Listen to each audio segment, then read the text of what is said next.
Thank you very much, everybody. Please. This is a very important meeting.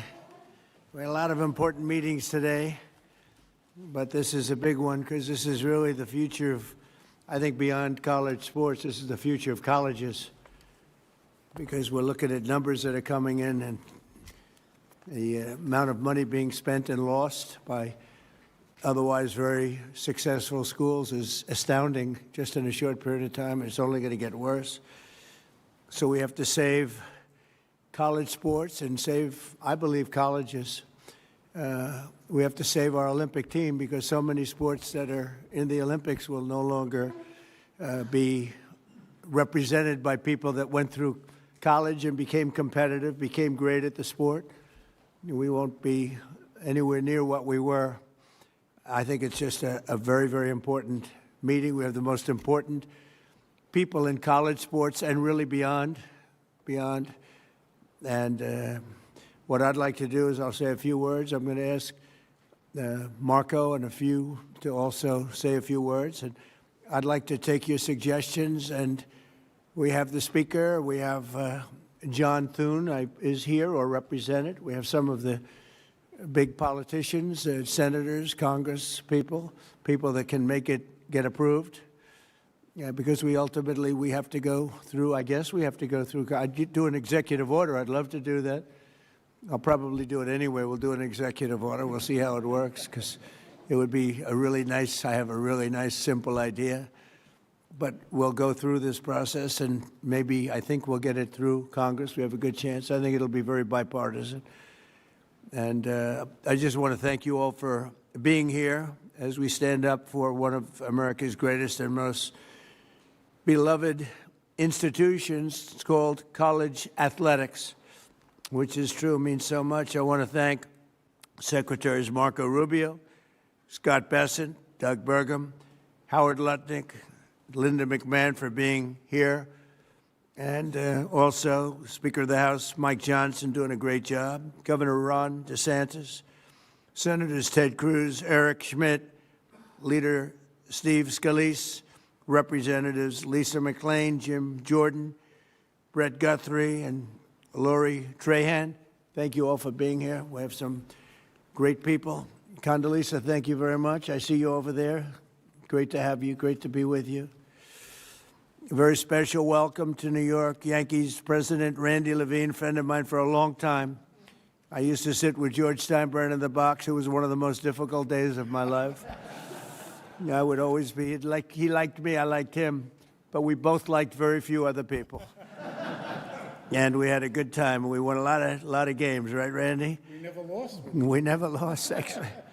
And a great champion of college athletics, former, as I just said, Secretary of State, a woman who's really respected, Condoleezza Rice. Thank you very much again, Condoleezza.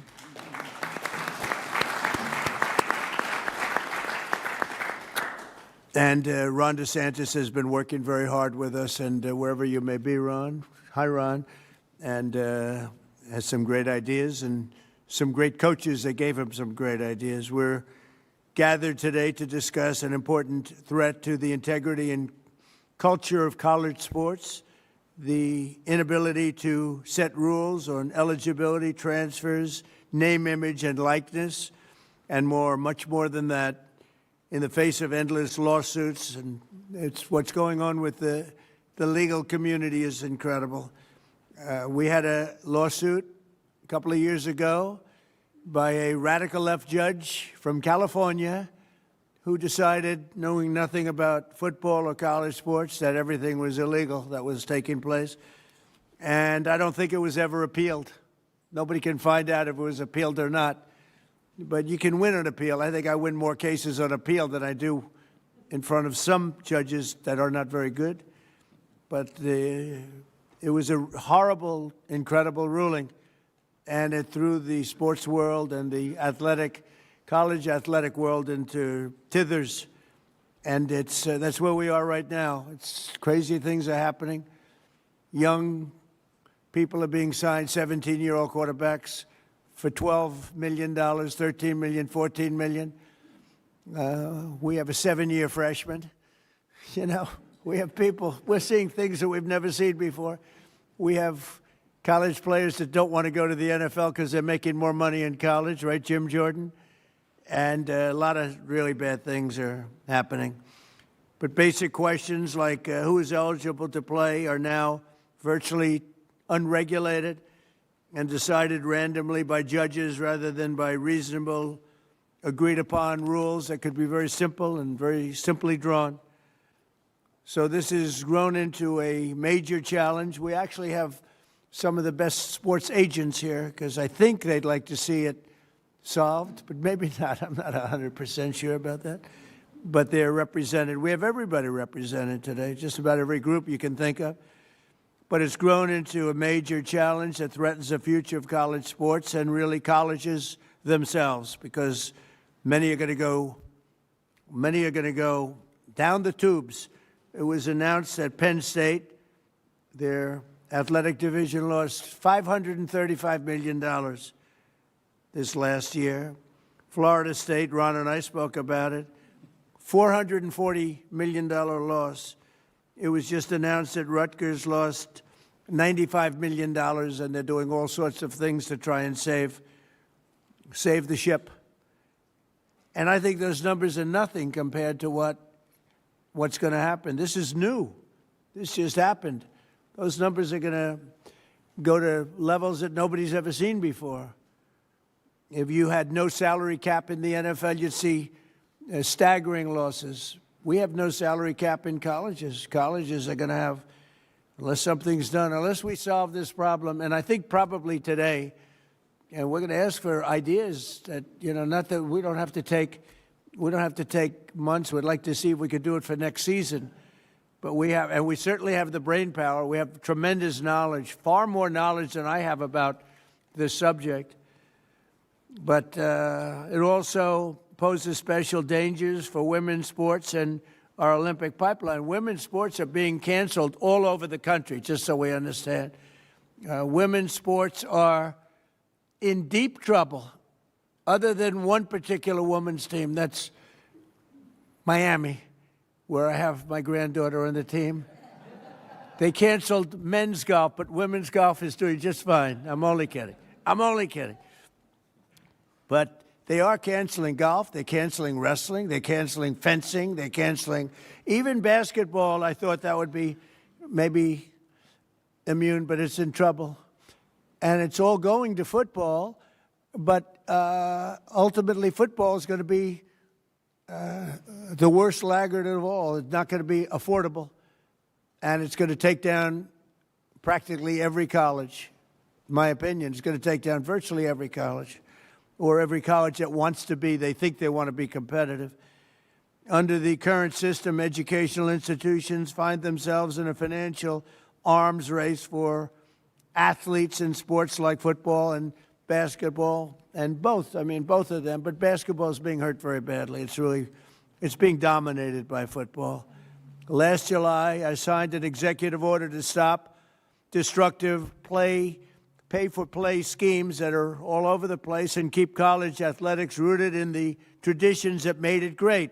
I thought we had a great system, frankly. I thought we had a system that should have been appealed, and it could have been maybe perfected a little bit. But it took close to 100 years. It was developed over 100 years, and one judge that knew nothing about sports, knew nothing about football, knew nothing about Olympics, knew nothing about anything, just decided everything was unconstitutional. It's crazy. But only Congress now, it looks like, can deliver a permanent fix. So, Speaker, you and John and everybody else, including Democrats that are represented very strongly, we can hopefully get it done. Federal legislation must allow college athletic programs to set common sense rules, simple common sense rules, without endless litigation, and establish a fair name, image, and likeness standard that eliminates the patchwork of conflicting state laws.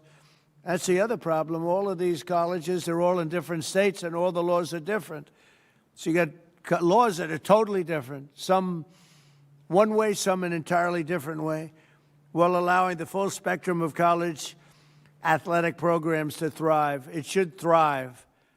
If Congress does not take action fast, it could destroy college sports and destroy the colleges that play these sports. They'll be destroyed. They'll be going bankrupt, everyone, so many of them. No other nation in the world has built a system that develops champions in classrooms and on the field, producing Olympic heroes, professional legends, and the leaders of tomorrow all at once. I thought the system of scholarships was great. What do I know? But I thought it was great. And just one of those things. I was with Nick Saban the other day, and, you know, his timing is exquisite. He played and he won and won and won. And when he saw this thing, he said, I'm going to get out of it. I'm not doing this anymore. He's around here someplace. Where's Nick? Where are you, Nick? Right? Now, he doesn't admit this. I said, how come you left he didn't want to go through one season? Because there's no better minded than that man. And he looked and he said, what a shame, what a shame. And he's going to speak about it. And I think you have some very constructive ideas, Nick. I think so. No other nation in the world has built a system like this. It's so good, and we've thrown it right out the window. And I'd like to see you go back to something maybe resembling that, and maybe pay for each player. Not such crazy pay, but just pay for each player. With every player, maybe the quarterback and the third string lineman making the same. But you're going to tell us about it. We're going to try and get it passed. Our goal is not to go back to the days where student athletes were never allowed to receive any compensation, although not the worst idea, but I think a lot of people would overrule me on that.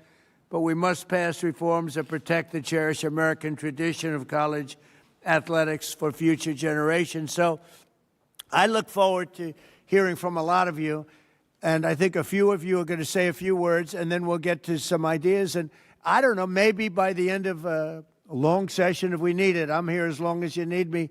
They came to me, they said, you're the only one that can do it. I said, oh, thank you very much. I said, really, because I'm president, okay, to be honest. But we have certain abilities, and we'll see if we can get it done. So I'll ask in this order, Marco, you'll say a few words, and then Speaker Johnson, Randy Levine, Nick Saban, Charlie Baker, the Governor Ron DeSantis, and Greg Sankey, Sarah Hirschland, and Pete Bavacqua. And they'll go pretty quickly, and then we'll hear from some of the people. And we may have something come up that's somewhat of a miracle. There's an idea out there, and somehow it's going to have to be arrived at, because there's no way this system will allow colleges to, in my opinion, will allow schools to live financially. It's not going to happen.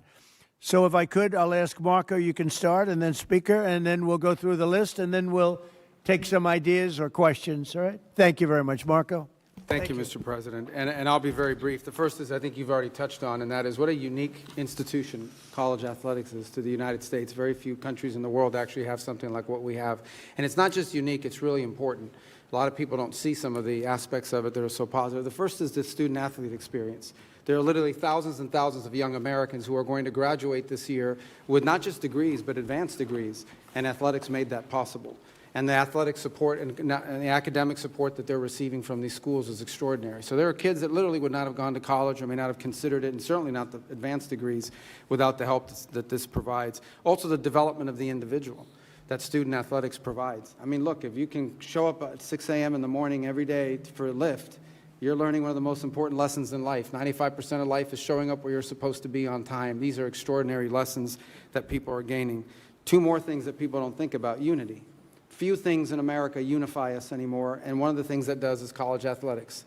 In particular, I can just, the experience of a Saturday, and I was about to say a Saturday in the South, but I don't want to discriminate against the other conferences. I'm sure it's true there too, where communities get together, people don't agree on anything else except that they want that home team on the field to win. And it's one of the few unifying experiences we have as a country, and it's so critical. And the last you touched on as well, Mr. President, this is the feeder program for our Olympic teams. Without it, there is no feeder program. Other countries have structured it differently, but the way we have it in our country is so unique in that way. We all know the challenges, and what this system now needs is a system of rules and regulations, of guardrails, so that everyone is operating under the same rules. and it's difficult to do because it's moving very fast, but you've got the right people in the room here, Mr. President, and the right leadership. So thank you for caring about this, because it truly is important for the country and for millions of Americans who are fans and thousands of families who have student athletes in their family who have experienced the system or are going through it now. So thank you. And Marco has a conflict of interest that he didn't reveal, which is a very serious charge. Could be a criminal charge, actually, because his son is a very good player for a very good college and makes money with NIL. So this is a serious conflict of interest. But we'll take him. We waive his conflict. Please.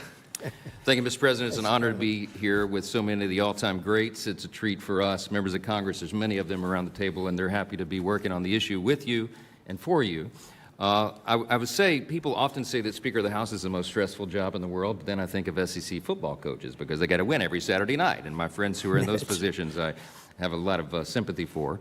I want to commend President Trump for his extraordinary leadership, and he leads on this important and complex issue as he does all others. He sees a problem, he wants us to solve it, and he assembles the right people to get that done, and I think he really is the only figure on the planet who could do that. So I thank you for that, Mr. President, getting everybody together.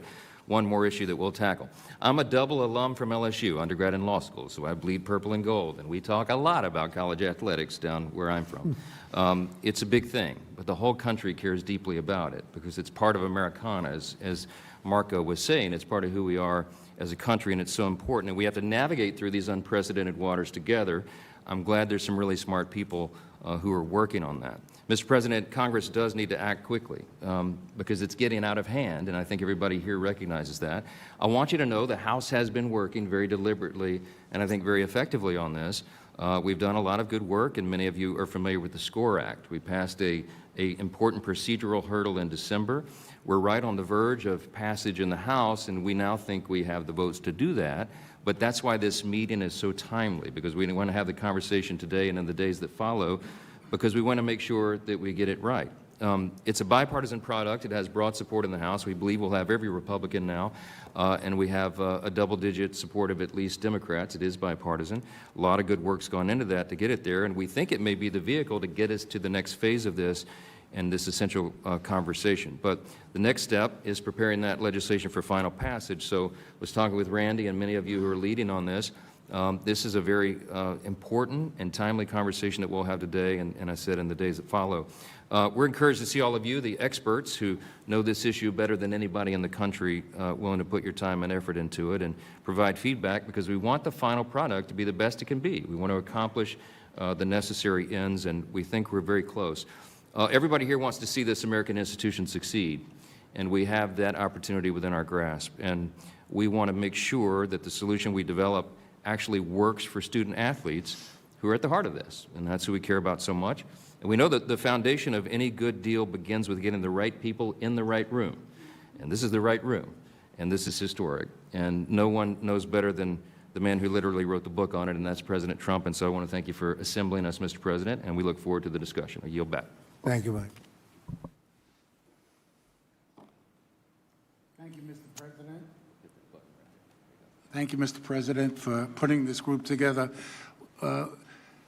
Leading up to this, wherever I would go, because I had an interest in this, both professionally what the Yankees have done and my experience on board of directors of various colleges, everybody would say over and over again, this thing is failing bad, and it's like a hamster on a wheel. It kept spinning on the wheel but never getting off. It was never done. And they told me, please talk to the president, because he's the only person who will convene a group like this in order to reach a consensus to get it done. And he agreed to do it. But he said to me, if I'm going to do it, it has to be bipartisan. And he asked me and the speaker and everybody else to make sure it is bipartisan. And it is. We have people from both parties here, and that's what has to happen. So we put this group together. Why did we put this group together? Because it's representative of the people who know the best on how to solve this issue. We have college presidents who've been living with this from all over the country. We have some of the finest athletic directors who have been pioneers in this area. We have professional sports executives. Why do we have them in the room? The answer is, as Commissioner Silva would tell you, or Hall of Famer Lou Lamoriello, these issues have been in professional sports for a long time. We have a lot of experience. I negotiated the first revenue sharing agreement in baseball. Caps, revenue sharing, distribution, all of those things are what we live with every single day. So maybe we can share our experience and transport it here as long as it's in the context of college sports. There's one group that is missing, but they won't be missing from the final product, and that's the student athletes themselves. This group, as we move on, you can be assured we'll be talking to the student athletes and all their representatives to make sure their voices is clearly heard. You know, time is of the essence. People have told me they've been to Congress 15, 16, 17 times. One group goes in, the other group goes in, and nothing seems to get done. Time is of the essence. Besides the numbers the president talked about, I heard a story from one of the great professional athletes on the Yankees, one of our great players yesterday.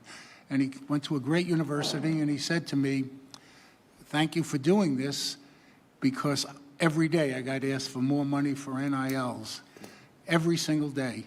And what happened is I gave money for an NIL for a quarterback who left the next year. Meanwhile, a friend of mine, daughter is on the rowing team, and she lost her scholarship, and she's an Olympic hopeful, and now she has to pay her own way. That's just not right. It's really not right, and it has to be fixed. So, Mr. President, thank you for bringing this group together. I think they're really, just for discussion, we'll hear from everybody. I think they're really two things to add on to what the Speaker said that have to be done. One, there has to be an antitrust exemption, because everyone in the room has to be able to talk to each other, all the conferences, the schools, the presidents, everybody, without getting sued.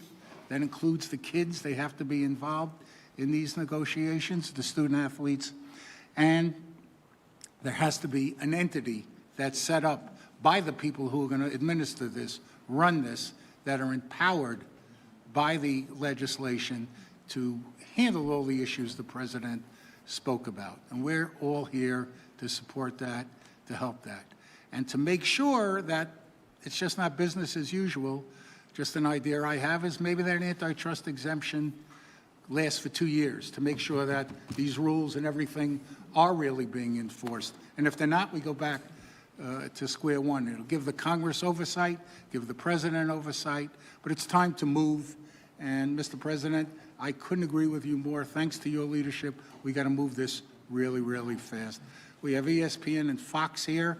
They're probably the biggest payers in this entire thing, and the fact that they're here and their voice is heard is great. So, Mr. President, only you could pull this off, and we're grateful. Thank you very much. Thank you very much, Randy. And Nick Saban, please.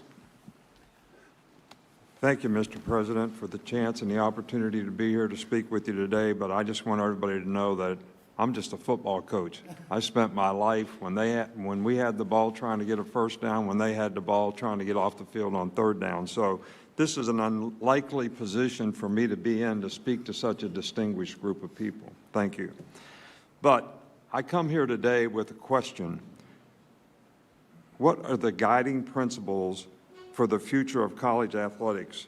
All athletics. I'm talking about football, basketball, Olympic sports, revenue, non-revenue, it doesn't matter. You know, my goal as a coach for my players, for our players, was to help them be more successful in life, that we would create an atmosphere and environment that would help them through personal development, academic support, 668 degrees and 17 years at Alabama, and help them develop a career as a football player. That was our goal, so that they were creating value in life and we were preparing them for their future past athletics. So what happened? You know, in this current system that we have, that became impossible to do, because people, instead of making decisions about creating value for their future, they were making decisions about how much money could they make at whichever school they could go to or transfer to. So I think we have a challenge here today. about the ramifications of this current system, on how it helps players be successful in their future, and how we can impact and create a system that will help and preserve the opportunity for student athletes to be able to have success in their future beyond athletics. So we need to develop an effective system of revenue sharing, authentic name, image, and likeness, authentic being you have marketing value, which now we have collectives, which just create opportunities, which just become pay for play. Eligibility issues where we have guys playing 6, 7, and 8 years.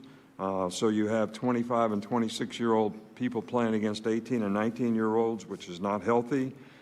Transfer rules, we have over 4,000 people in the portal. Fans don't like it, support groups don't like it. It's not really healthy for players in graduation to transfer several times in your career. You really put yourself in a pickle in terms of your ability to graduate. So I think we need to come up with a system, and we obviously have to do it with the President's leadership and also with Congress probably, whether it's antitrust legislation or whatever it is, to allow student athletes in all sports, including women's and Olympic sports, to enhance their quality of life while going to college, but still provide opportunity to advance themselves beyond their athletic career, which is what the philosophy of college athletics and getting a college education has always been about. And how much does anybody talk about getting an education anymore? Nobody talks about it at all, which is the most important thing any of these student athletes can do in terms of enhancing their future. So thank you very much. Thank you very much, Nick. Charlie Baker? Well, thank you very much, Mr. President. I especially want to thank you for putting me in the lineup after the most legendary college football coach of all time. And I really want to thank you for your interest in this issue and your commitment to it. And I also want to thank you for the work that your administration has done on a number of different issues, working with our team and with many members of the folks who are in this room today. You know, today there are more kids playing college sports than at any time in our nation's history. There's 556,000 student athletes across all 3 divisions playing on behalf of 1,100 schools. And those 1,100 schools are second only to the United States of America in terms of the amount of financial assistance they make available to those student athletes. It's over $4 billion. That's also the biggest number we've ever invested as a community in the student athletes who attend our schools. There is a lot that is right with college sports, and anybody who watched the Women's Olympic Championship game between Canada and the United States would know that, among other things, all of the players on both of those teams were former college student athletes. All 46 of them from both teams that played in that championship final. Women's sports has grown dramatically. The visibility of women's sports, the viewership of women's sports, the attendance at women's sports, the investments in women's sports have all gone dramatically up over the course of the past 10 years or so.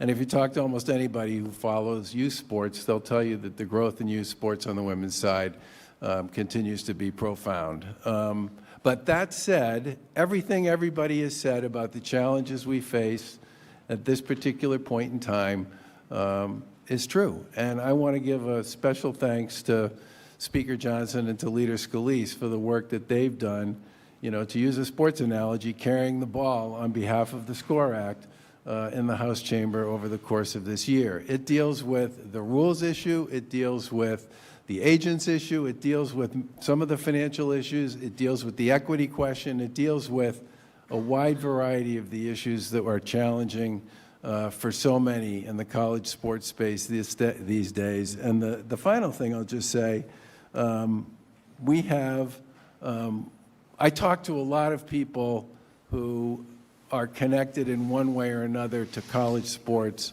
both in this country and around the world, because they have children who attend college here in the U.S. And over and over and over again, the thing I constantly hear is there's nothing like college sports anywhere else in the world. And you are so lucky to live in a country where you have a system that works for young people the way this one works for young people here. So I'm deeply grateful for your commitment to this issue. I'm thrilled by the folks you've managed to put around this table. I agree with others who said there's probably nobody else who could do that. And college sports was a great thing for me and my kids and my wife and so many I know a lot of kids who wouldn't have graduated from high school, much less gone to and graduated from college if it wasn't for college sports. It's a truly unique American jewel, and we should do all we possibly can to ensure its success for the next generation and the generations after that. So thank you again for having us all here today. Thank you, Charlie, and you're doing a great job. Appreciate it. Ron, please. Well, thank you, Mr. President, for doing this. I mean, you have pedaled to the metal on so many different issues, from national security to border to energy, and you're not taking the pedal off any of that, and you could be forgiven to say college sports is important, but your plate's full, and you just added it to all the other things that you're doing, and I thank you for that because this would not get done without your leadership. No one else could get this group together. No one else could work with Congress to be able to do it. And so I appreciate it because it is important to a lot of people. I mean, we know this is out of whack. We went from a system where you couldn't give a student athlete anything. They could sell your jersey, you get nothing, to now, quarterback throws for 300 yards and they go see the coach. Hey, I need more money. Give me more money from the club. Okay, I'll transfer. Or they get money and I don't want to play in that bowl game. Sorry, I'm just going to sit out. And I think that that's been bad, certainly for college football and college sports. But let's just be clear, and a lot of the speakers have said, and I speak from being in the South, college football is king. It's not even close. University of Florida is the reigning NCAA basketball national champion. The football team, I think they won 4 games. So guess what? Are the fans happy being the NCAA? Not really. They're mad because football didn't do good. And football has been able to generate so much money over the years that it's subsidized a lot of the other programs, a lot of these non-revenue sports. People have had more and more opportunities. Well, now, with the collectives and how much it's costing football, the costs are going up dramatically, and it is threatening these other sports. And, you know, look, yes, being able to produce Olympians, being able to do that, I think it's really important. But 99% of Division I athletes are not going to make a living at it, and they're not going to play in the Olympics. And I speak as somebody, you know, I was the baseball captain at Yale. Like, if we had NIL there, I probably wasn't going to get a lucrative NIL deal. That's fine. I get it. But, you know, what being a college athlete teaches you, there's a reason why the Naval Academy and in West Point, you have to be an athlete when you go through there, because it teaches you discipline. It teaches you about hard work. It teaches you about competitiveness. It teaches you how to cope with failure. And so a lot of the people, the students in these sports that may not be as glitzy, but are going to be harmed by the current trajectory, these are going to be future leaders of our country in a variety of different endeavors. And so I'm thankful that this is going to get done under President Trump's leadership. This is a bipartisan issue. You know, we are so division on all this different stuff. There is no partisanship about this. We all want our universities and the athletics to succeed. A lot of the speakers have talked about the issues of eligibility. I mean, how do you have there till you're like 25, 18 to 25, and you're still playing? How do you play in the NBA G League and then come back and play in college? How do you get to transfer all these different things? We know those need to be addressed. And obviously, the compensation with NIL. I signed one of the first NIL bills. But that was like, if they're making money off you, you get. Now they're doing like perpetual negotiations, even more than pro athletes can do. So I'm confident this is the group to do it. This is the president to do it. And there's going to be a lot of people in our country that are going to be happy when this problem is fixed. Thank you, sir. Thank you, Ron, very much. Very much. Greg? Thank you, Mr. President. Thank you for convening this group. And I also think it's important to point out you've been to Tuscaloosa a few times for great football games, a couple national championships, and I think the power of your presence around college sports is an important factor in this conversation. I had a knock on the door of my residence hall in 1983 by my baseball coach. I was a bad catcher at Laterno College.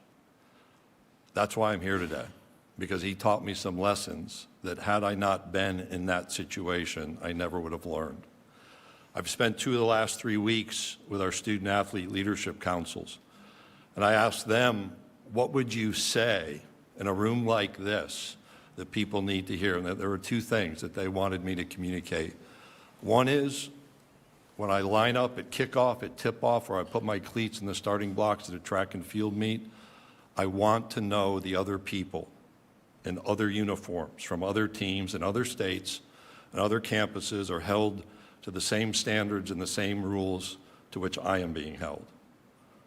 They also want to know that they're being supported from a physical and a mental well-being standpoint. Part of that is their concerns about sports gambling and the pressures that are emerging upon them. I think the themes that have been communicated here, rather than go through my notes, are worth restating. This is a bipartisan, I would argue a nonpartisan issue. This is a circumstance where among the four conferences, the ACC, Big 12, Big 10, and SEC, over $2.3 billion was spent in FY24 to support Olympic sports. And in Paris, 219 U.S. medalists went through the college sports system, 89 of those being gold medalists. In college sports, we move young people from adolescence to adulthood through education, through becoming part of a community, which they otherwise would have not experienced, and the opportunity to build a legacy. In the current environment, each of those elements is interrupted. Transferring 4 or 5, I have a basketball player in my league on a 6th campus, does not provide educational achievement opportunities like we should demand. Being part of a community when you transfer that much doesn't happen, and building a legacy is overrun by the next name, image, and likeness opportunity. I appreciate what's been done in the House and the SCORE Act. Speaker Johnson, I once lived in Natchitoches, Louisiana, a place you represent. Leader Scalise, your work, I know Congressman Roy has been part of those conversations and others in this room, and it is bipartisan, but we need to bring more people in. And we have work to accomplish in the Senate. We cannot go on longer in this circumstance. And this is not about revenue. This is about structures and national standards for eligibility, for transfers, for medical care and mental wellness care, for transparency and accountability around name, image, and likeness activity. We'll fracture more if we fail to act. That's why the appreciation, Mr. President, for the gathering is most sincere, because I want to see our women's sports thrive. In the Southeastern Conference, we currently have 10 national championships. 2/3 of those are in women's sports. We didn't achieve that mountaintop in football this year. We'll keep working on that. We want our Olympians to go through our pools and our track and fields and our volleyball courts. And we want young men who aspire to be in the NBA or the NFL to be educated, to mature, and to grow as they seek that achievement. We ought to be focused on making college sports great yet again, and I look forward to being a part of this conversation moving forward. Thank you, Greg, very much. Sarah Hirschland, please. Thank you. Good afternoon, everyone. Let me start by saying thank you, President Trump and your whole administration, for your continued support of both Team USA and the Olympic and Paralympic Games. I'm proud to be here today to represent Team USA, and I will say it is no surprise to anyone in this room that we are the greatest sporting nation in the world. Team USA is the most successful team in history, with more Olympic medals than any other nation. One of our competitive advantages is the education-based sports system our country has embraced for more than a century. America's colleges and universities built a world-class athletic system that develops the whole athlete, academically and competitively. This system is the envy of the world, as we heard Charlie say. It has also been the backbone of Team USA for generations. The results speak for themselves. You heard Greg reference some, and I'll just expand. The athletes from just the Paris Games represented 231 different college institutions and 71 conferences. 90 different schools were represented by our medalists from just the Paris Games alone. This success does not happen by accident. It is directly impacted by the broad-based, sustained investment in sport on campus. You've heard that referenced. This is not something we can take for granted. To say that our country should be grateful to colleges and universities and their athletic programs is an understatement. And while the United States has topped the gold medal table in 8 of the last 10 summer games, I am here to tell you the margin is narrowing. Around the world, nations are investing aggressively in sport, building centralized training systems, expanding funding, and prioritizing athlete development in new ways. That growing global competition comes at a moment when U.S. colleges must increase their investments in football to stay competitive. The economic pressures are unsustainable. We've heard this several times, and we know that Olympic sport budgets inevitably rise to the top as the first to be cut. And in some cases, women's sport, but it's also men's sport, may be eliminated. We must keep our eye on both. We know what happens when those investments are reduced or disappear. It hinders the future pipeline of Team USA, but frankly, it threatens the future health of sport in our country. We cannot wait for the economic pressure to create this crisis. We stand here today, Team USA, in solidarity and partnership with the collegiate sports community to encourage Congress to pass legislation that stabilizes the foundation of sport on campus and ensures a healthy and robust ecosystem for student athletes across a wide array of Olympic sports and football, which is kind of coming to the Olympics. Let me conclude by assuring you that American athletes are ready for this global challenge. In fact, we welcome it. But the pursuit of excellence deserves a system that continues to invest in them. Thank you, Mr. President, and to our congressional leaders, to the college administrators, and to the many representatives across the sports industry who are here today. We value your commitment to sport, and we welcome your partnership. Thank you, Mr. President. Thank you very much, Sarah. And we'll conclude with our little early speeches, but we'll hear everybody that wants to. If you have an idea, if you don't have any ideas, maybe you don't bother, okay? But if you have something good, and maybe what we're talking about with the SCORE Act, it seems to have a lot of support, but we'll talk about that. Pete Bavacqua, please. Hey, Mr. President, thank you. Thanks for having us all here, and a special thanks on behalf of Notre Dame for your kind words about Coach Holtz. I know he was a dear friend of yours, so we appreciate that.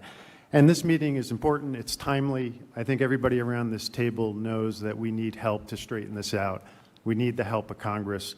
In this post-House world of NIL and compensation, we're finding ourselves in a situation where college football, particularly men's basketball, women's basketball, but particularly college football, I don't think it's any secret that people understand that so many of the decisions around college sports are driven almost solely by college football. And college football is certainly important to Notre Dame. We make no secret about that. But it's become a runaway financial train.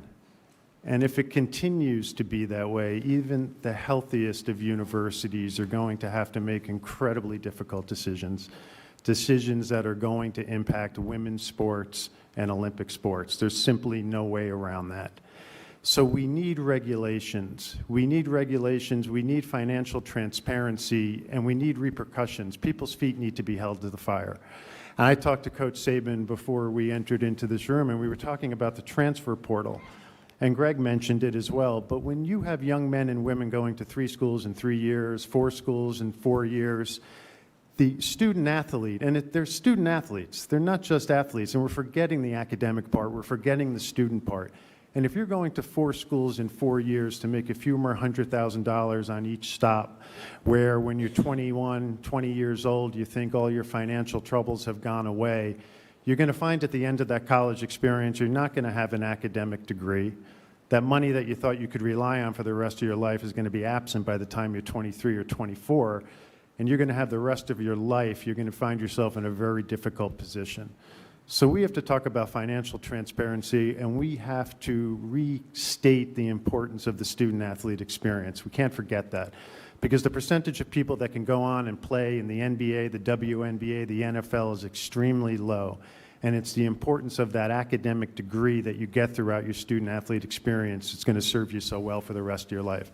And quite frankly, I think if we can agree on regulations with real repercussions, and we go down the road of a free market enterprise where college football continues to be a runaway train financially, I think there's got to be a commitment that if you're going to spend X on college football, and Y on men's basketball and Z on women's basketball, you should be required to pay some sort of percentage of that to reinvest into your own Olympic movement within your universities. So I think this meeting, as I said, is important. I think we're coming to a point where we're going to be at no return if we don't get our act together and try to speak with one voice and solve this. So thanks again, Mr. President. Thank you very much, Pete. So maybe we have to start with a base because I'd like to say the base should be what we had before, which worked so well for so many years with scholarships. When I heard Charlie say the kind of numbers that was paid in the form mostly of scholarships, that was pretty impressive. But maybe we can't go back. Maybe we have to go forward. And what's happened is sitting here with Jim and some of the people that are talking about the SCORE Act, maybe that should be the base, and maybe we should work off that. But if anybody has any ideas, I'm just noticing all of the divisions, all of the people that have supported it, including the NCAA, the 31 Division I conferences, 23 Division II, 22 Division III, all HBCU conferences. I mean, a lot of, and a lot more than that. So maybe that can be a base. That's the SCORE Act, which I know it's been, Mike has worked on it long and hard. We have a great guy, Jim Jordan, right here. He was a great athlete. He was virtually undefeated in college wrestling, virtually. I don't know. There was probably one bad night, I think, Jim, right? But he was some great athlete, some great wrestler, and that sport is being, torn apart by what's happening right here. Well, it sure helped when you came last year, Mr. President. Sure helped when you were at the NCAA championship last year. Right. So if we could go and if somebody would have some suggestions. Mike, do you like the idea of using this as a base and we work off the base, or would you like to start from ground zero? Well, I think I speak on behalf of the legislators around the table that worked really hard on the SCORE Act and many who have been involved and brought their ideas to the table. Our fear is that if we begin from scratch, I think everyone around the table understands this could take a long, long time. A lot of the debate and discussion and deliberation has gone into this. I got this one-page summary I'm happy to pass around. I assume most people around the table know the basic parameters of the bill and where we are. But the idea would be that if there are, Randy and I were speaking earlier before we went into the Oval Office, there may be some ideas to enhance it or make it better. We want to have the best possible product. I mean, maybe, Mr. President, I think that's a good suggestion. We begin from that. For lack of a better idea, if anyone has a better base that we should begin with, we're open to it. But I'm looking at some of my chairmen of the committees of jurisdiction, and everybody's worked really hard on this. And our majority leaders down at the end of the table, Steve Scalise, has kind of helped quarterback this, pun intended, to get it through the process. And if you have specific questions about specific points or parts of that legislation, we're happy to answer that. But maybe that's part of the discussion. Maybe we could, maybe the question is not a rhetorical one, but a question for all of you. Does anyone have any big concern about what is currently on the table in the SCORE Act or have ideas on how to improve it? Would anybody oppose, I mean, most of you have studied the SCORE Act more so than I have. Would anybody feel strongly opposed to starting with the base of the SCORE Act, which has gone through a lot? You would oppose it? Go ahead. Well, first, I'm Lori Trahan. I represent Massachusetts and appreciate being invited to this today. And I'm really happy to hear you talk about women's sports in particular. I played Division I volleyball at Georgetown. That's changed my life. And so really have spent a lot of time on college sports. And I think I'm the only Democratic legislator in the room.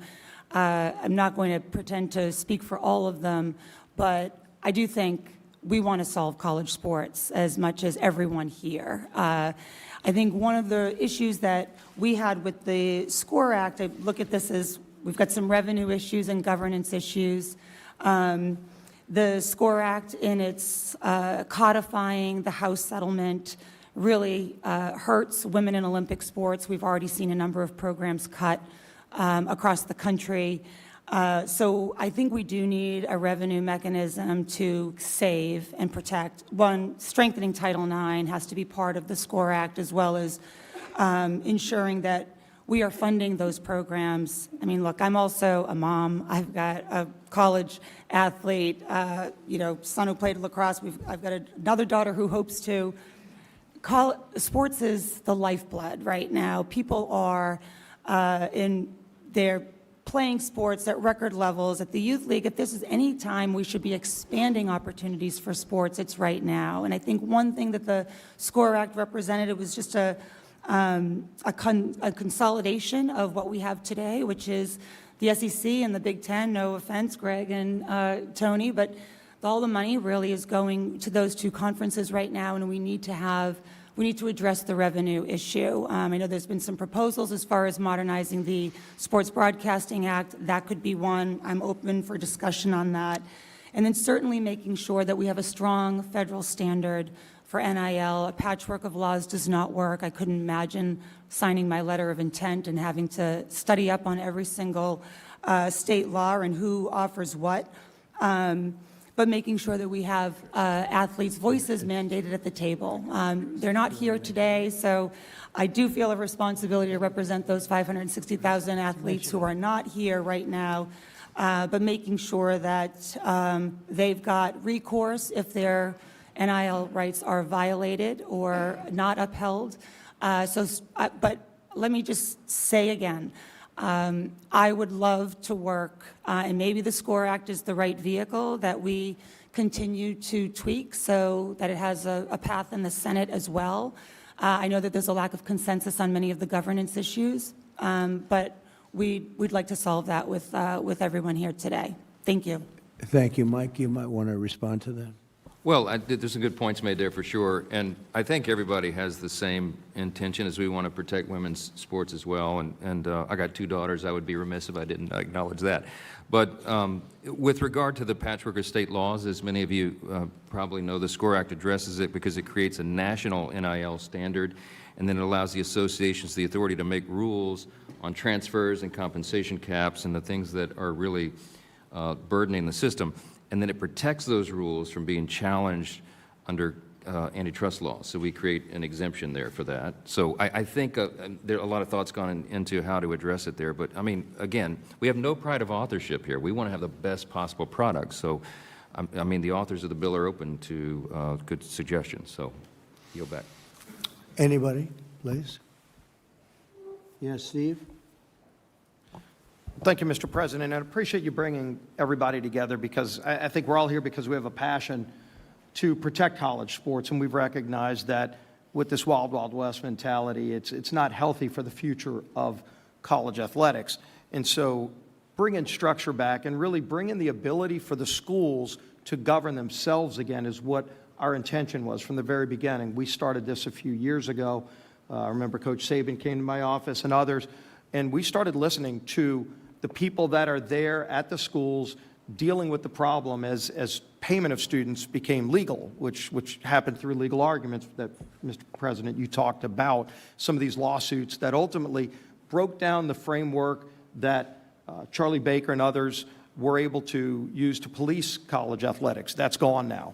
And so how do we put that structure back? So we listened to the schools, we listened to the different conferences, all the different conferences. We talked to a lot of student athletes. We have a number of student athletes in Congress who played different sports, who are co-sponsors of the SCORE Act, and came to this from that same approach, saying, as somebody who played athletics or somebody who just has a passion. I lived in Tiger Stadium my second year at LSU. You know, in case you're wondering where my leanings are, but I care about the future of college athletics. And when you see a student athlete, as you talked about, Pete, on their sixth school and they're 28 years old, number one, they're not going to have any college credits to be able to graduate. And the idea of being able to get a degree for the 99% who aren't going to play professional sports is just going to be lost. And how can you reestablish that? So we started putting some things together. We have the antitrust protections in this bill. We protect women's sports in this bill. We established, Mr. President, that Title IX maintains so that however many men's sports you have to have an equal number of women's sports. Some schools have a lot of sports. Some schools can only afford a few, but whatever you have to have an equal number of women's sports, and that's protected in this bill. And obviously, the Olympic sports are protected as well. We also wanted to make sure you could put limits on the transfer portal, because that is something that a lot of people get very frustrated when they see, that you just have pure free agency. The professional sports don't even have that. And so you limit with, and again, open to suggestions, but what everybody seemed to come to an agreement on was 5 total years of playing with 1 ability to transfer within that. And there's flexibility by the governing organization, so the NCAA can look at a case by case. If your father's on life support and you want to transfer to a different school to be close to your family, you can get an additional 1, but let the governing body be able to do that again. We put those in the bill, and then we give the financial literacy requirements so that student athletes have more protections that they currently don't have today. You might be getting that $300,000 or $2 million contract. You might not even know you have to pay taxes on that. And you might run into some real financial problems if you're a 17, 18-year-old kid. We make sure the schools educate the kids on financial literacy. So we put a lot of other things, including health protections, as Commissioner Sankey talked about. So we listen to students, we listen to schools, we listen to all the conferences, all the HBCUs support this bill, and we built a framework and we built a coalition. We're right now at a point where we've got more than a majority in Congress supporting this bill, including, as the Speaker said, double-digit number of Democrats who support this bill. So it's a bipartisan coalition. We absolutely will take more input, but only input that grows the coalition, not detracts from the ability for student athletes to get that structure that they and the schools need. That's what the SCORE Act does. We want to move on it soon, because I think we all recognize that we can't wait another year and have this wild, wild west continue, and it will take the Senate some time to start their own process. So I'm expecting we're going to be moving soon, in hopefully the next few weeks, on the SCORE Act in the House, and then keep this conversation going, keep growing this coalition to solve this problem, Mr. President. Thank you. Thank you, Stephen. We have to move it quickly. Otherwise, you're going to have another season that's a disaster. And it's not affordable by colleges. Next to you, Steve, you had something to say? Thank you. I did. Thank you, President Trump. My name is Jim Phillips. I'm the commissioner of the ACC. We welcome Kai this fall. I'll be your commissioner, so we'll look forward to seeing you out watching her play. I went on a college campus 30-some years ago and never left until I became commissioner. And I will tell you, we need your help. We need everybody's help in this room. There are 6 areas that the SCORE Act is the right piece of legislation. First, as been mentioned, there's a national law versus state legislation and patchwork. We have 37 disparate laws across the country, so what you can do in one state is different than what you can do in another state. That just doesn't work. When you have inter- and intrastate competition, as Greg mentioned so well, the student athletes want to know that they're lining up against somebody that's abiding by the same rules, NIL, rev share, and the rest. Second, it's a reaffirmation that these are student athletes. Not one of the commissioners in this room has had a student athlete come up to them and say, we would like to be an employee. They're smart enough to understand what that means. Third, limited liability protection. The lawsuits are killing us. They're absolutely crushing college sports. If you don't like a rule, you just go to the local judge, and the local judge deems you eligible. Fourth, degree completion. It's never been better to be a student athlete. You can come back to school and get a degree. You have a chance to be a pro and you leave early. We want you to come back.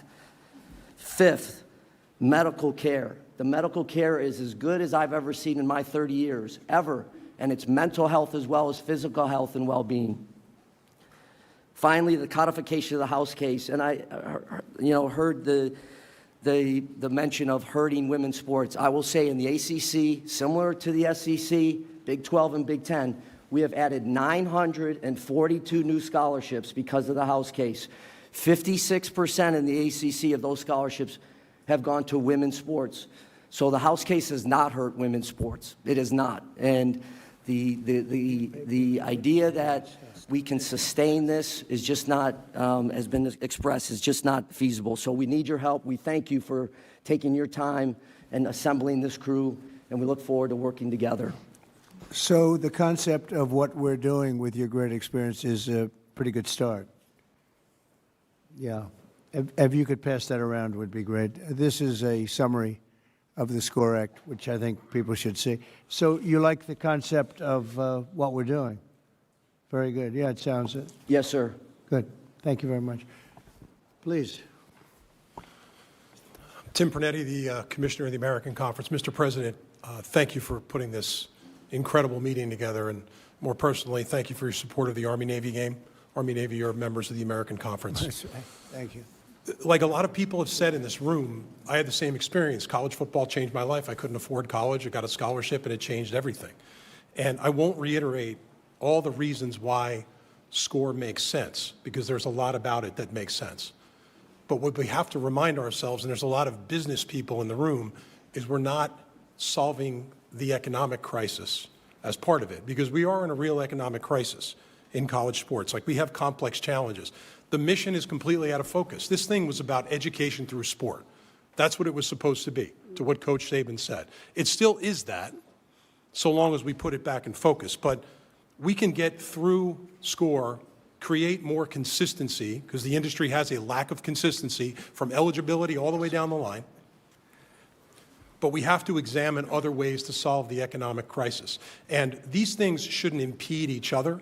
And I know it is a very hot-wired topic, but looking at the opportunity for the industry to bring together valuable commercial resources in the future, such as unifying their media rights, is something that should be examined. And we're not making that decision today. If the Sports Broadcasting Act can be amended to provide college football the antitrust protection that the pro leagues have to be able to unify their media rights, that gives the industry an option, which is the important word, in the future. And that's really what the industry will need. This is an expense problem, but there are revenue paths that we haven't ventured down yet. The reality of all this is going to take bold steps.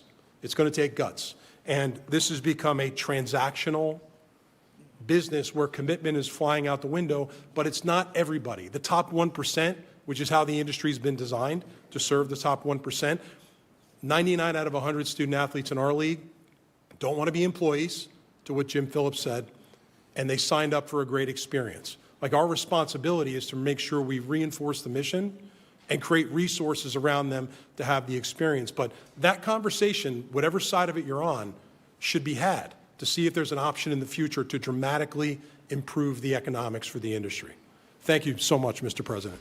Well, thank you, and thank you for mentioning the Army-Navy game, because as you know, I signed an executive order to protect that time slot so that during that, from like 3 o'clock to 6 o'clock or 6:30, I guess, we protect that space, that airspace, so nobody can play a football game, and we have the Army-Navy game protected, because the kind of money that's being thrown around, they were a little bit concerned that the Army-Navy game, as great as it is, may not do so well. I think it would actually do pretty well, but we protected the time spot anyway, so that during that little period of time, it won't have any of this competition where lots of money is being thrown around. I think it was a worthwhile protection, because it really is a very special time and a special, very special game. So thank you very much. Great job. Anybody else around? Mr. President, could I just, before Yes, we go, you're given a handout that just has a quick summary, bullet points of the composition of the SCORE Act for those that aren't familiar with it. And let me just apologize. I think NIL has been abused, and my staff put my name and image on the top of it really big. And that was, it's sort of ironic, not intended. Sorry about that. You didn't get paid for it. Yeah, I didn't get paid anything for it. Yeah, yield back. Anybody else, please? Cody, please. Yes, sir. Mr. President, I would like to express my gratitude for your involvement and interest in all of this, and especially personally the opportunity to be involved in helping to find the solution, because college sports, as many have said, changed my life, made me a better businessman, a better husband, better father, and made me better at life in general. This is a complex issue. It's multifaceted. There are a lot of different perspectives on how it should be solved. There are a lot of different agendas that are represented in this room. And the SCORE Act is a good start. It gives us a place that we can build on. But as we move into the Senate, the political dynamics are going to change, and many of the agendas that are represented in this room and outside of this room are going to come into conflict with one another. The reality is nobody's going to get everything that they want. You know, if we're going to come to a solution on this, we have to find a place where we're all sort of equal. And I think what's key is that we are all willing to come to the table and compromise together, recognize that the small schools are important, the big schools are important, women's sports are important, Olympic sports are important. It's not just about big-time college football. And so that may require you twisting some arms along the way to make sure that people work together and are willing to give a little bit and understand that this whole ecosystem of college sports belongs to all of us. It's a national treasure. It's a public trust, as I've heard Clay Travis say before, and I think it's very accurate. And so it belongs to all the American people, and all the American people should share in it. And so I would just encourage everyone here, and I think that might even be a commitment that you could ask everyone to make, is that they will work together, they will compromise, come to the table, and be constructive. So, Cody, I know you have worked very hard on this, and frankly, you've been working on it long and hard, maybe harder than anybody else. I've heard your name mentioned more than anybody. Could you use this as a base, and we all get together, maybe as a smaller group, and ultimately report back to the larger group and come up with something? Do you think this is a good base? Yes, sir. I think it's certainly a good base, and it's a great starting point. Again, the dynamics will be different in the Senate, and we'll have to build on it from there. And again, a lot of these tougher issues are going to come to the surface once we get there. But absolutely, we should convene a smaller group that can work on those things and work on the compromises that need to be made to be able to have a bill that can get 60 votes in the Senate. Is there any way we could go back to the old system, which I thought was fantastic, and do something with some compensation for the players and simplify things so that you'd go back to a scholarship system plus some compensation, more minimal, but, a lot for a player? I mean, for the most part, they would consider it to be a lot, whether it was $75,000 or $50,000 or maybe more than that. But you go back to that wonderful system that I thought we had until this judge decided to just throw everything out the window. And it's been worked at for years and years, and it was finally honed. And then all of a sudden we're sitting in this crazy neverland where colleges are losing hundreds of millions of dollars, and in many cases not even putting out competitive teams. It's incredible. Is there any way that can work? Coach, we were together, and you had some pretty strong ideas. How would you feel about that? As a coach, well, first of all, thanks for having us. And Thank you, Coach. I speak on behalf of so many of my former colleagues that I visit them now, and they're a mess. I don't see coaches sticking around longer. The coaches are getting paid very well, so they leave and enjoy their life, because what they're dealing with is the loss of a locker room.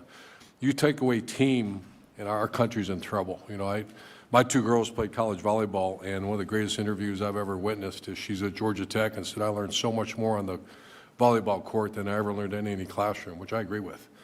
So I actually think it's a simple fix.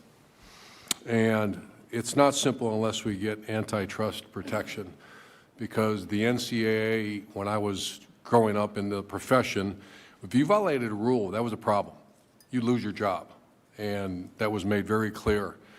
Throughout litigation and other issues, the NCAA has become, they don't have subpoena power, and every time they make a decision, they get litigated. And I get it. I mean, I witness it, and as a result, and we know this from some of the policies you put in place, rules without enforcement equals chaos.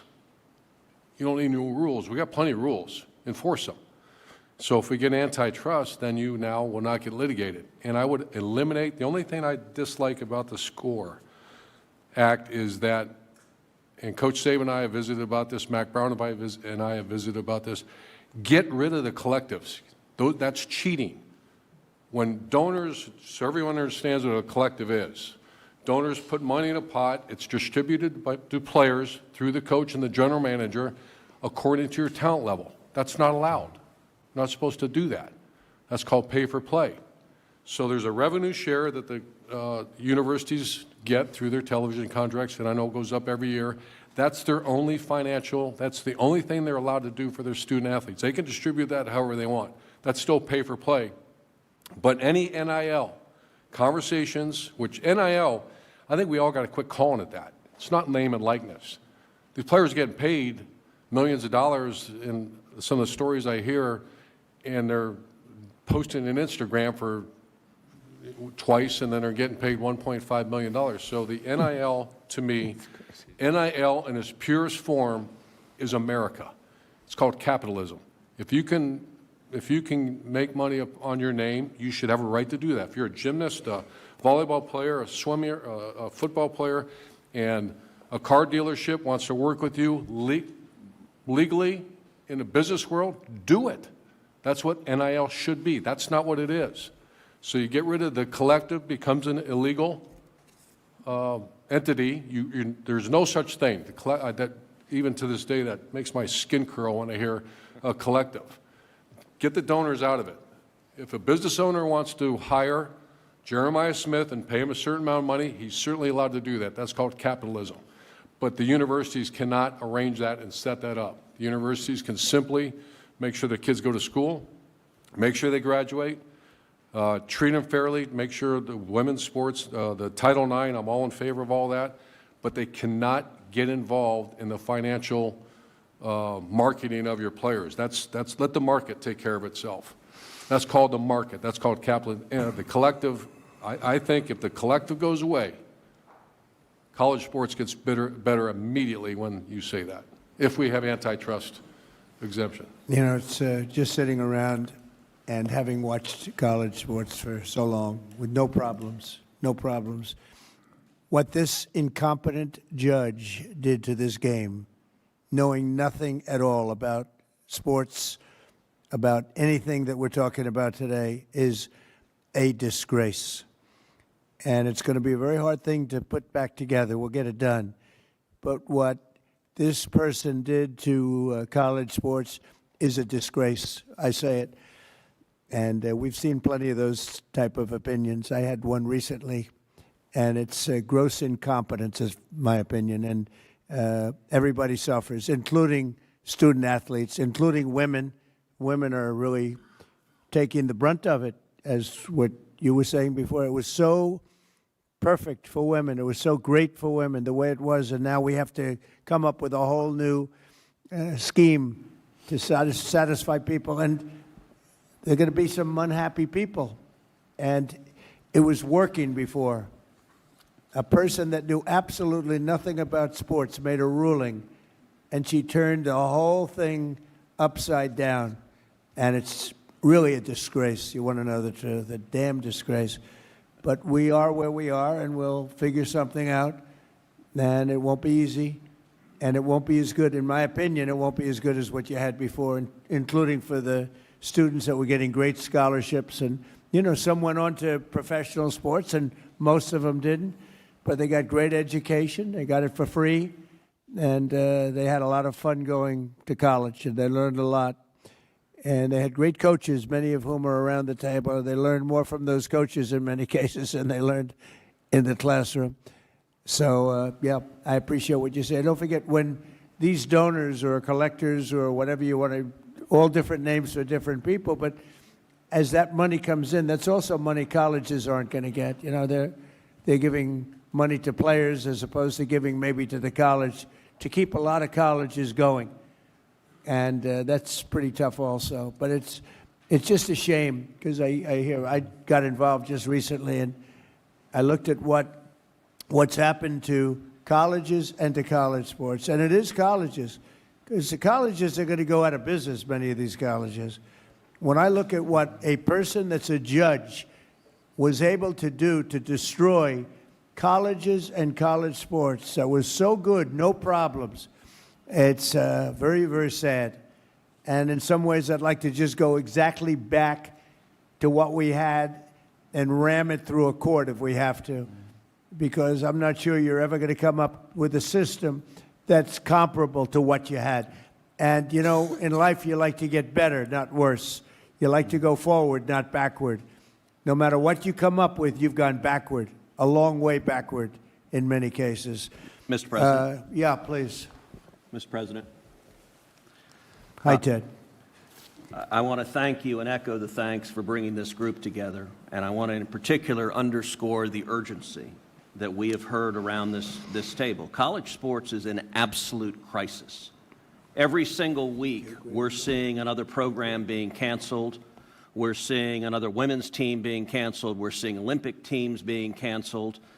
And the current chaos, if Congress doesn't act, we are very quickly going to be in a world of 30 to 50 college football teams that are basically a mini NFL, and the Division II and Division III schools are going to be left behind, and the millions of college athletes who right now scholarships provide an avenue for them to get an education that they never would have had, that'll go away. And that would be an absolute travesty if we let that happen. I will say, several people around this table said this is a bipartisan issue and we have bipartisan consensus. I agree it should be a bipartisan issue, but it's worth speaking realistically. The challenge is simple. You asked about the SCORE Act. I think the SCORE Act has many good elements. I think it is a very good first step. But the challenge is for this to be passed into law and put on your desk, we need 60 votes in the Senate, which means we need at least 7 Senate Democrats. Right now, there are 0 Senate Democrats who support the SCORE Act. I've spent the last 3 years negotiating with Senate Democrats on this issue. And I will say for some time we have been, to use a football analogy, at the 2-yard line, but not able to push. And there are interest groups on the left, in particular trial lawyers and unions, that have resulted in Democrat senators that are actively lobbying against the SCORE Act and don't want to see legislation passed. And so my hope, there are a lot of people around this table who care desperately about college sports. My hope is that you speak out to Democrat senators and urge them, let's come together and solve this together. And I think part of a solution needs to be on the cost side. And I think part of the solution should be discussing and looking at the revenue side. I think both of those are important parts of a solution.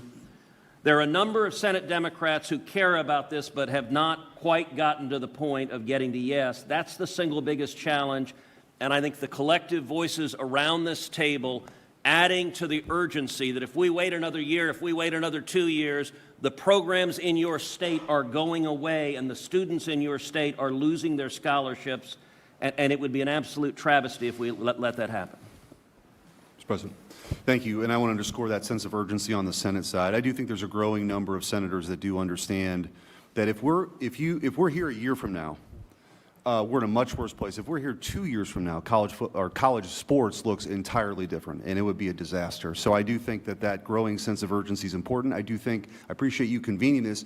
You have unique credibility on this, not just being president, but we've spent time at the Super Bowl, watching the Super Bowl, playing golf. You love sports. You have credibility on it. You care about it, and I think that authenticity matters for the leadership that we need. I do think that if we're serious about this, the antitrust exemption matters for the governance side, but I think the revenue side is inextricably linked to the success of this. If you are losing money on a football, and I'm from Missouri, we love, we're in the SEC. If you're losing money on your football program, you're not going to be able to subsidize the women's sports and the Olympic sports. So I do think that we can come together. I am hopeful and optimistic by the people who are represented in this room and as we move forward that we can find a solution. We have to.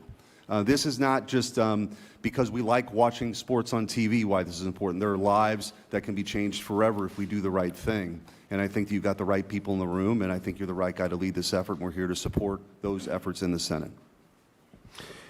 Could I ask Charlie Baker? Charlie, do you think we could come back to a solution or get a solution that was as good as what we had before or almost as good as what we had before? Or maybe better? I don't think better, but maybe. Would you say that's possible, Charlie? You're in the position to be able to tell maybe better than anybody else. Well, first of all, I appreciate the question because it's at the end of the day the one we all care about the most, which is can we create a system going forward that's better than the one we have now? And I think the focus people, the thing about the SCORE Act that everybody needs to remember here is it's it's a comprehensive piece of legislation that deals with a whole series of things that I think everybody would agree are a problem. The discussion, the place where the discussion gets a little more complicated is the issue about the cost and the revenue side and the implications of those two issues. And if I were to say to this group, where's the place to go, it would probably be there. And do I think if you could get that resolved, you could create something that most people would view as better than what we had before? I think you'd certainly be heading in that direction. The big thing we all have to remember here is that the way it was before, and I'm almost 70, so I remember those days quite well. Sports and media played a completely different role in our society than the one they play now. And the money piece in particular is got to be part of the conversation, and that's got to involve the student athletes. And your point, Mr. President, about coming up with a more structured way of dealing with that, I think is a good one, but that's got to be part of the dialogue for the same reason that the revenue piece has to be part of the dialogue as well. So much money was paid to students in the form of scholarships. What was the exact number that you said, Charlie, before? $4.1 billion last year. $4.1 billion was paid to the students in the form of scholarships, and everybody was happy. Everybody was happy. And now you got yourself a mess. And I think you should just go back to where you have and let some judge tell you can't do it, and you appeal it up and you win at some point, because I think what you had was a great system, $4.1 billion. Everybody was happy. Now you have a thing that you're never going to say. You have a jigsaw puzzle that's not going to be put back together. And colleges are going to go out of business. And I think you go back, and the players that got the $12 million, a 17-year-old quarterback that got $12 million, one got $14 million. I hear they're negotiating one at $18 million, they don't know if he's got an accurate arm, but he's got a strong arm, coach. Accuracy counts, too. They have no idea. They're going to give him $18 million. And you know what? Those guys that already signed contracts, you know what? Call that the lotto. They hit the jackpot. Let them have their money. You can't do anything about it. But I'd like to see, and I tell you, I just don't think it's right that a judge is allowed, that knows nothing, is allowed to destroy college sports and colleges. And I'd like to see you go back to where you were, enhance it a little bit through some compensation, and let them take you to court, because no matter what you do, you're going to be sued. You can do 100, you could give everybody everything, and you're going to end up back in court, and you'll probably have a judge that doesn't know a damn thing, and it's a mess. It's a mess. And I don't know whether or not that decision was appealed. Was that decision ever appealed? Does anyone know? Because I heard it was not appealed. I believe the House settlement is being litigated now because it violates No, but Title was it appealed, the decision? The House settlement, I think. The original decision by the judge from California, was that appealed? Oh, okay. I'm sorry. I misunderstood. Yeah, the answer is no. It was settled because it was, I think, the third case. Why didn't somebody appeal it?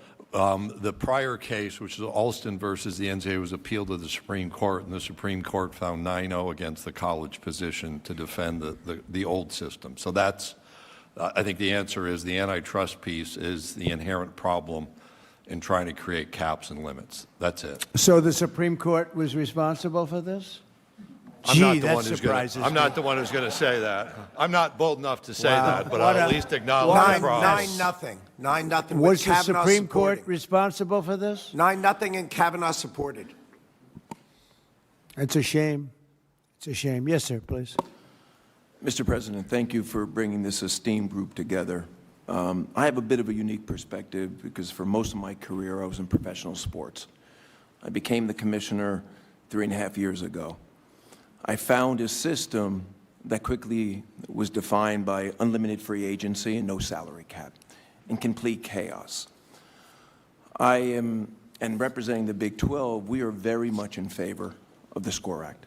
I like to say it's progress over perfection. And it provides, no different than what Commissioner Phillips said, the core principles of what we need to move this thing forward. One thing that we didn't discuss so far today was athlete protection rights, which is obviously part of the SCORE Act. And there's a component there about regulating sports agents that we need to really look at. Now, I know we have some agents in the room, and I have a lot of respect for that industry. But right now, they are taking full advantage of our student athletes. Usually in the NBA or the NFL, it's a 3 to 4, maybe 5% commission. In some cases, they're charging over 20. We talked about the portal. Most agents are pushing our student athletes into the portal, and the recent numbers show that over 40% don't even find a home once they get into the portal. And because they're being pushed into the portal, and Mr. Sankey said it earlier, they're losing credits towards their degrees. So we have a problem on our hands, obviously, and I don't believe in perfection. I do believe in progress, and I think the SCORE Act is a great first step for us to move forward. And on behalf of the Big 12 Conference, we are all in favor of it, and we'd like to see a sense of urgency. We need something done soon, because if not, our university is going to suffer, our student athletes will suffer, and we need help.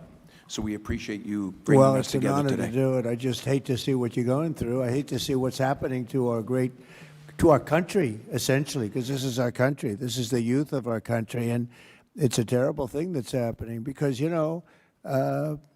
these crazy payments that are being made colleges are not going to be able to help themselves. Just like the NFL owners would not be able to help themselves if they didn't have a cap. But you have a much bigger problem than a cap.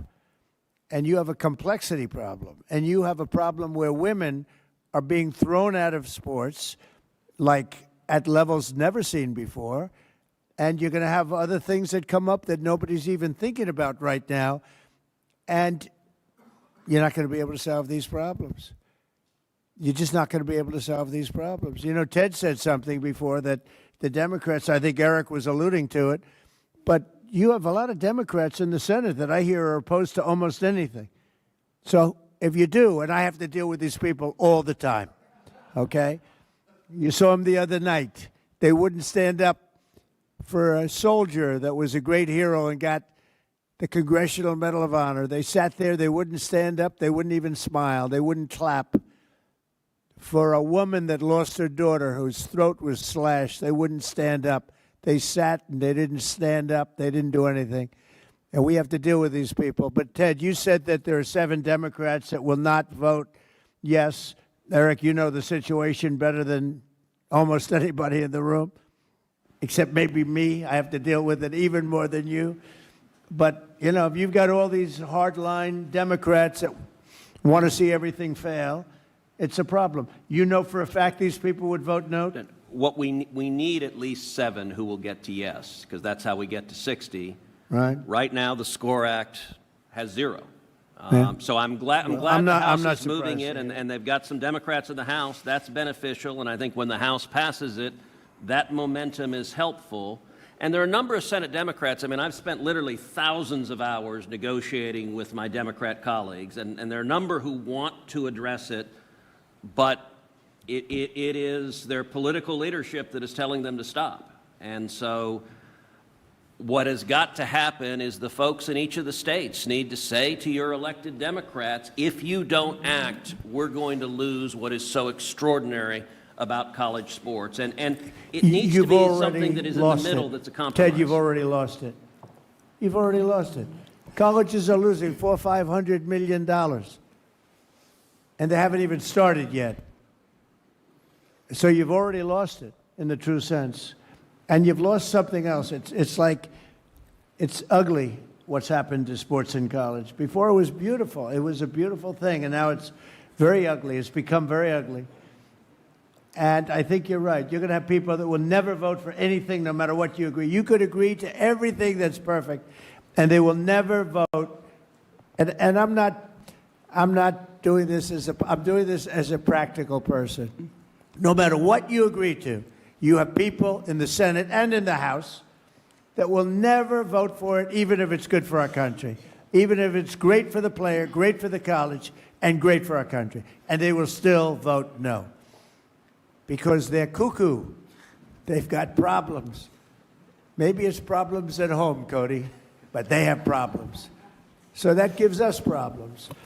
And I think what I'm going to do is I'm going to sit down with some of the people in this room, like Urban, like Coach, a very fine coach, Nick, who won a lot.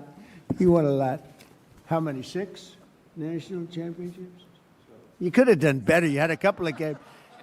Did you win 7? What did you, 6? 7. 7. All right, so I think he qualifies, right? But I'd like to sit down with some of the very talented people in this room, and we'll pick them out. If you'd like to volunteer, volunteer. And I'd like to sign an executive order that I'll write myself based on common sense. And it'll be something that people will be sort of happy about. Some will be sort of happy. Others will be sort of happy. And maybe that's a good thing. There'll be a few people that won't like anything. But I'd like to write an executive order based on some of the very great talent in this room. And we will be sued, and we'll go before a court. And maybe we'll have a judge that's realistic, reasonable, and wants to do a favor for the country, because that's the only way this is going to be solved. So I'm going to sit down, and I'm going to write an executive order based on many of the statements made today, many of the statements I've been hearing over the last year about what a disaster this is for colleges, for the players, for the families, ruining everything.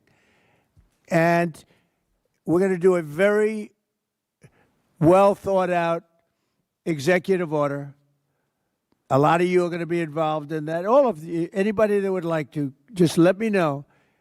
And that'll be placed before the courts, and hopefully a judge who's a real judge, a compassionate judge, and a judge with common sense will get it approved. And maybe it won't, and maybe it won't hold up. Maybe they'll say you can't do an executive order, in which case you say, welcome to the court system of this country, which has gone totally out of control, and maybe not. But that's the only way you're going to get this done. So I'm going to write an executive order, and the executive order is going to be based on great common sense, and it's going to let colleges survive and players survive and let a lot of people be very, very happy. And let's see if we can get it through the court system, which we might not be able to do, in which case I guess we'll have to meet again, and we'll probably be through the same system. Look, if this doesn't work, colleges are going to be destroyed. Women's sports are going to be destroyed first, before anything, before anybody, before anything. Women's sports are already being cut in every college. The first thing they're cutting, which is very unfair, is women's sports. And then they're cutting lesser sports. Sports that are very good sports, great sports, are being cut. And you're going to be left with football. And the football is going to lose so much money that the colleges are all going to go bankrupt, all because of a bad number of decisions made by courts, including, I guess, the Supreme Court. If you say it was a bad decision in the Supreme Court, I think the Supreme Court ought to be ashamed of itself for a lot of reasons, okay? A lot of reasons. I got to live with these people, and I say this, and they'll only vote bad, and I couldn't care less at this point. They have hurt this country so badly because they haven't had the guts to do what's right. So, and I can tell you about other things too, not just this. So we're going to do an executive order, and I think it's going to be an executive order that the people in this room and the students and the colleges will be proud of. Whether or not it holds up in court, I can't tell you that. But you're not going to get it through the Senate, and you're probably not going to get anything through the House because you have a bunch of lunatics that you have to deal with, Mike, and better you than me. Go ahead. Well, I applaud the effort for an executive order, and I think everybody around the table is grateful for that. Might I suggest, Mr. President, that while you're using the Article 2 authority, that we still work in the lane of Article 1. The playbook has to be wider than that, I think. And so what I would suggest, and humbly before everyone here, is that we take, I think almost everyone around the table we've heard today believes that at least the SCORE Act is a base to work from. Can we still continue to try to work through that? We do have some Democrat support, and as was said, we've got some fine points to get to. Would love to work with you on it. Okay. And what I think is, and what I was hopeful for, is that the leaders around this table, representing such a broad array of interests and groups around the country and both parties, that the influence, collective influence of the, I hate the word collective, Coach Meyer, I'm sorry, I keep saying but the influence of all the people around this table could help us get some of those critical, Democrat votes in the Senate. And I don't think we should or could abandon that effort. We try it. I'm an optimist. I think you go both ways. Yes. Let me do an executive order. You go ahead and play games with these people. Okay. Okay? We'll give it the quarterback effort. How Give about it a that? shot. Okay. And maybe the fact that we do the one helps you get the votes in the other. Okay? Right. Does that sound okay, Randy? Yeah, I think so, and I think at the end of the day, Mr. President, as you've heard here, we need an antitrust exemption, and the only people who can do it are the Congress, and I heard from all the senators and the representatives, and I agree the SCORE Act is a start, but with your leadership, I really do believe we can move the ball. I have ideas, brilliant people here have ideas where we can add on it, and based on my conversations with Democrats, I think they want to do this. I think the Congresswoman said that, and I think that there's a way to do this. And your executive order, again, showing leadership, stepping out, is good, but I think we go on both Don't paths. forget, the executive order can then be put before Congress, and Congress can vote on it, change it a little bit, vote on it. But I'm looking to do it straight and let Congress go a different path. And, you may get a judge that understands what's happening, and you may get some very good opinions coming out of a very smart judge who will be beloved all over our country, as opposed to hated and disrespected. So that's it. So, Randy, could I ask you to do the following? Either a sampling of it or get everybody in some form, come up with a proposal, play with the SCORE Act or do something different than the SCORE Act, but maybe you use the SCORE Act as a base. I separately will get some of the people in this room, and we're going to do a really good executive order. And maybe Jim will put that executive order in front of the Senate and the House. And who knows, maybe we get a vote, and maybe we don't. But I'm talking about not even going before the Senate and the House, just having an executive order where we'll be sued and we'll go before the courts, and here we go again. But I think at the same time, you go down a separate track. Is that all right? Okay? Is that okay? Good. Other than that, we've had a great time. Can I? The press will take one or two questions, please.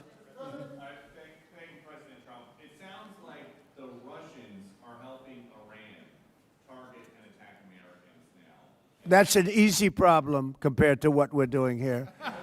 I mean, but can I be honest? It's just, I have a lot of respect for you. You've always been very nice to me. What a stupid question that is to be asking at this time. We're talking about something else. Can we keep this maybe a little bit? Go ahead, please. Thank you, Mr. President. My question is for eligibility.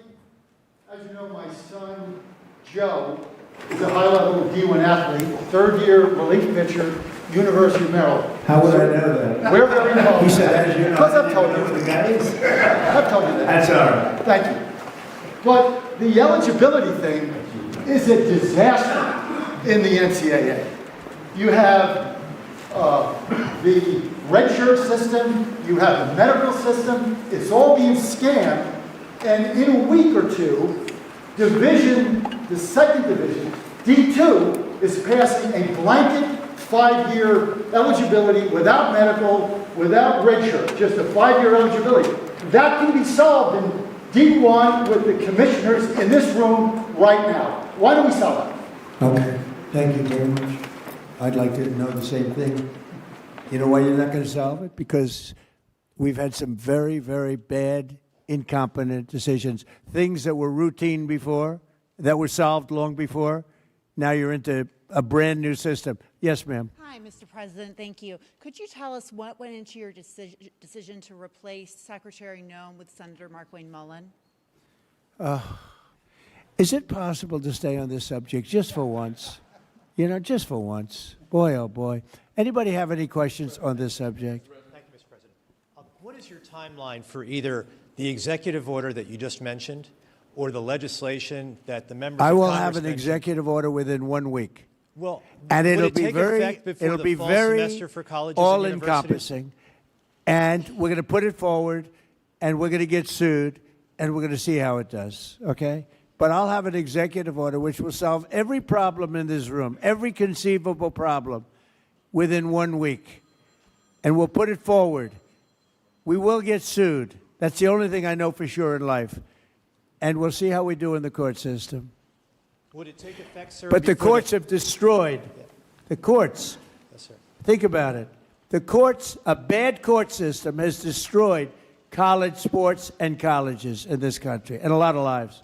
Mr. President, Yeah, please. Mr. President, how will your executive order be different from the one that you released in July? You mean than the SCORE Act? Well, it'd be a lot different because I don't necessarily agree with the SCORE Act. I don't know it as well as some people in this room, but I disagree with some of the things in the SCORE Act. No, the executive order you released in July, how will this one that you're writing this week be different? It'll be more comprehensive.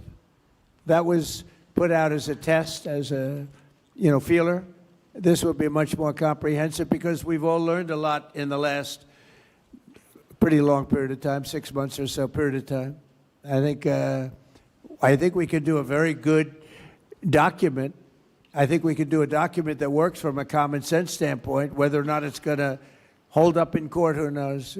Honestly, it will depend on the judge. Maybe we'll get a wise judge. There are wise judges, too. We got some very brilliant, wise judges. Maybe we'll get lucky.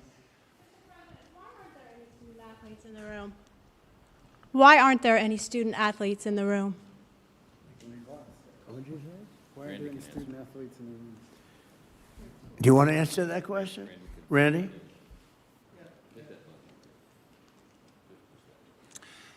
We've made it clear, and I thought I said it before, that we have agents here. There are a lot of student-athlete groups. There's a limited room here, and after this meeting, we intend to talk to all of the interested student-athlete groups to get their input, because this can't be done without them. But at the end of the day, we had to kick this off and start it. This is the beginning. This isn't the end. I've talked to a lot of people who represent student-athletes, and there are certain interest groups that I'm sure would have liked to be here, but they'll have their opportunity. They're very well represented. You know why? Because people like Nick Saban and Urban Myers and some of the people, all the people that I know in the room, and the people probably that I don't know, they all care very much about the student-athlete, more so than they care about themselves. So I think they're really here in that sense. They're represented very well. Peter, I'll give you one more chance because that was a bad question you asked before. Go ahead. We've already got a lot of I sound don't want to bites leave him in the about lurch the like sports. Can I ask one off topic? that. On topic, On topic. Okay. which is unusual for you. Go ahead. Thank you. What is motivating you to do this right now? Because there is a lot of other stuff going on in the world. Right, that's right. There's a lot. We're doing by the way, in Iran, we're doing very well. Somebody said, how would you score it from 0 to 10? I said, I'd give it a 12 to a 15. Their army is gone. They're just about, look, their Navy is gone. Their communications are gone. Their leaders are gone. 2 sets of their leaders are gone. They're down to their 3rd set. Their Air Force is wiped out entirely. Think of it. They have 32 ships. All 32 are at the bottom of the ocean. Other than that, they're doing very well, Coach. Very well. We're doing, our military is doing phenomenally. That's the big thing for this week. We seem to have a new thing every week, but the situation with a very bad and very sick group of leaders who were killing a lot of people. A lot of our people were being killed. They were being maimed. They were being destroyed with their bombs all over the place, planted in roads, and we call them the roadside bombs, walking around without legs, without arms, face blasted, killed many, many people. And we had a choice. We could take it and go on like that for years or do something about it. And we did something about it. And people are very impressed with our military, and they admire our military with what happened in Venezuela, what's happening now, what's happened with the B-2 bombers before this, where they took out the nuclear capability or potential of Iran. I think we're right now we're a country that's more respected than we've ever been respected before. I saw what was happening with college sports, and it doesn't sound very important compared to what's happening in Iran and other places, but it is very important to me. And if I can get it done, I'll get it done. Through a bad system, it's a bad system. Through a bad legal system, you want to know the truth, we have a situation that is almost unsolvable. And we'll see if we can solve it. And, you know, Peter, the fact is we're talking about colleges that are going to go out of business by many, many colleges are going to be out of business. This isn't just about student athletes. This is about our whole educational system is going to go out of business because of this. So I understand what you're saying in terms of the level of importance, but to me this is very important, very, very important. Thank you. Okay, thank you all very much. Thank you. Thank you, Mr. President. Thank you very much.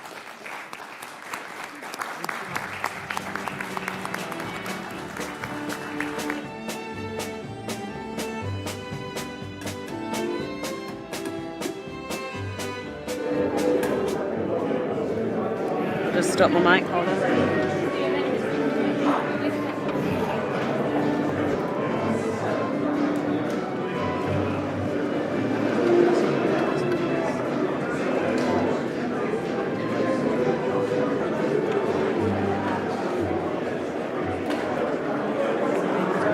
Could you pop off the red cable, please?